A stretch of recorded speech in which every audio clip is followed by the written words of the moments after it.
바로 여러분들이 굉장히 많이 관심을 가져주고 계시는 오스템 임플란트입니다. 오스템 임플란트 새로운 정정 공시 살펴보고요. 종목도 재점검해 드릴 예정입니다.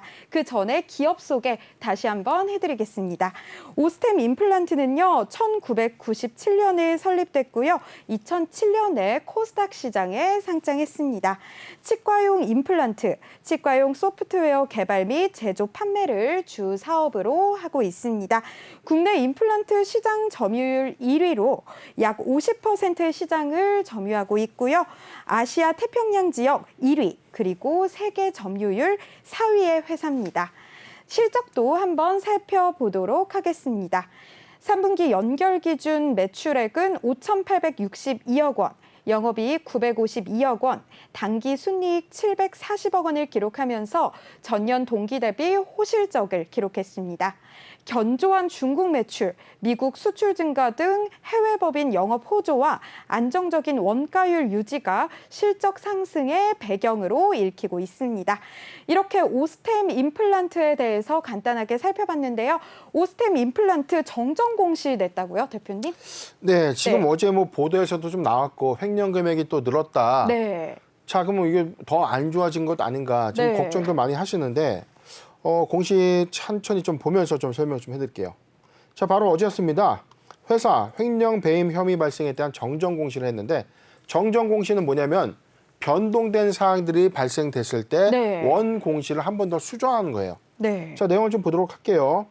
정정의 사유는 횡령 금액과 자기 자본 대비 비율을 좀 수정한 건데 횡령 금액이 좀 더 늘어났다는 겁니다. 내용을 좀 볼게요. 횡령 금액이 기존에 1,880억 원으로 우리가 최초에 공시가 됐는데 정정 후에 2,215억 원으로 횡령 금액이 크게 좀 증가됐고 이에 따라서 자기 자본 대비 비율이 증가된 겁니다. 향후 대책에 대해서는요. 피고소인이 현재 구속 수사 중이고 향후 적법한 절차에 따라서 회수를 위한 모든 조치를 하겠다라고 좀 밝힌 바 있었습니다. 좀 하단 내용 보겠습니다. 자, 여기 내용이죠. 상기 자기 자본의 이 비율은 2020년도 말 사업연대 최초는 작년에 발생됐던 사건이기 때문에 2020년도 기준입니다.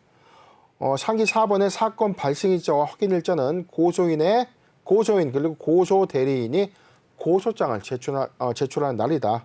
최초 공시에 공시한 횡령 금액은 1,880억인데 피해 발생의 기준으로 근본 정정 공시하는 금액이 2,215억 원은 피고소인이 횡령하고 나서 반환된 거. 이게 뭐냐면 회사가 실질적으로 지금 피해를 본 전체 총량은 1,880억이에요. 그렇죠. 그런데 살펴보니까 과거에도 있었다는 거예요. 자, 6개월 전만 있었던 게 추가로 보니까 나머지 금액이 또 횡령이 됐다가 다시 채워져 있었던 것을 확인한 겁니다. 자, 그렇기 때문에 회사 측에서 주장하는 피해액은 1,880억인데 법리상의 이 범죄 금액은 2,215억이 된 거예요. 왜냐면 자, 상식적으로 볼게요. 네. 자, 우리가 열심히 기업을 경영합니다. 네. 자, 대주주가 200억이 필요해요. 네. 회사 돈 용처에 이 상관없이 200억을 빼서 씁니다. 그리고 6개월 있다 채워놔요.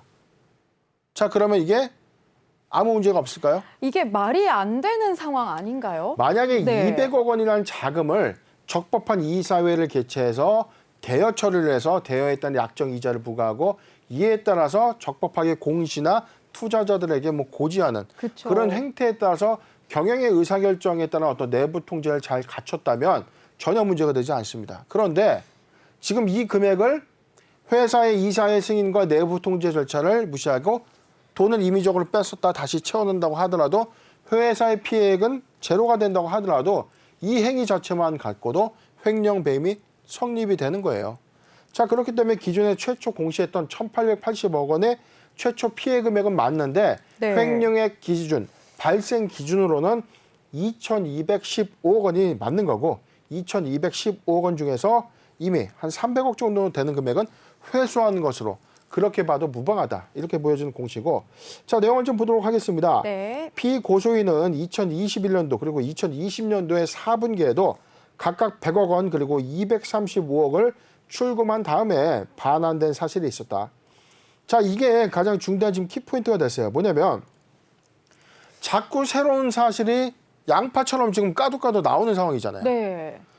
우리가 봤을 땐 6개월 안에, 그러니까 2021년도 6개월 동안 발생됐던 이 사건인데, 이게 작년 4분기에 100억 원의 이 인출 사실이 있었다는 것은 회계법인의 책임을 피할 수가 없는 겁니다. 그렇죠. 2020년도에 회계법인들이 네. 감사 의견을 줬잖아요. 네. 자, 이 회사 문제 없습니다. 의견 적정하다라고 딱 줬는데, 근데 지금 보니까 100억 원을 빼서 다시 채워놨을 횡령 사실이 있었다는 겁니다. 그쵸. 내부 통제는 재작년 4분기에 이미 네. 발생됐는데, 이것을 놓친 인덕회계법인의 어떤 이 피해는, 자, 이것도 좀 문제가 좀 될 수 있는 요인이고, 내부 통제의 어떤 이슈는 2021년도, 3년도뿐만이 아니라 2020년도의 내부 통제에도 미비점이 좀 발견된 것입니다.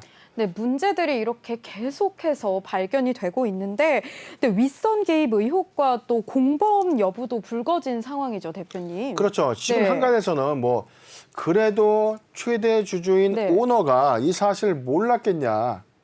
이거 없이 어떻게 단독 부장이라는 일개 부장 직급을 갖고 있는 직원이 네. 이렇게 막대한 자금을 횡령할 수 있었는가. 또는 이게 거의 작년 4분기면 뭐 10월부터 10월, 11월, 12월을 4분기라고 봅니다. 작년 네. 10월부터 추정되는 이 기간에 네. 300억 원이라는 추가적인 어떤 횡령이 가능했었던 이유는 뭐냐? 도대체 자금 관리를 어떻게 한 거냐? 그렇죠. 자, 그렇게 따져 물을 수 있는 상황인데, 자, 저는 윗선 개입에 대해서 이렇게 생각합니다. 근데 이게 한간에 나와 있던 게, 네. 자, 이 피고라고 불리는 이 이모 씨죠. 이모 씨, 네. 자, 이 지금 구속 수감되는 이모 씨 그 직원이 회장한테 금괴의 반을 건넸다. 자, 저는 그 뉴스를 좀 접했을 때 좀 사실 네. 조금 말이 좀 안 됐어요. 왜냐면 오스템 임플란트의 이 오너의 지분 가치가 네. 그래도 3천억, 4천억 원에 육박한데, 고작 그거를 금괴 600억 원을 나눠 먹게 하기 위해서 부장과 공모를 했다. 자, 그거는 사실과 좀 다르지 않겠는가.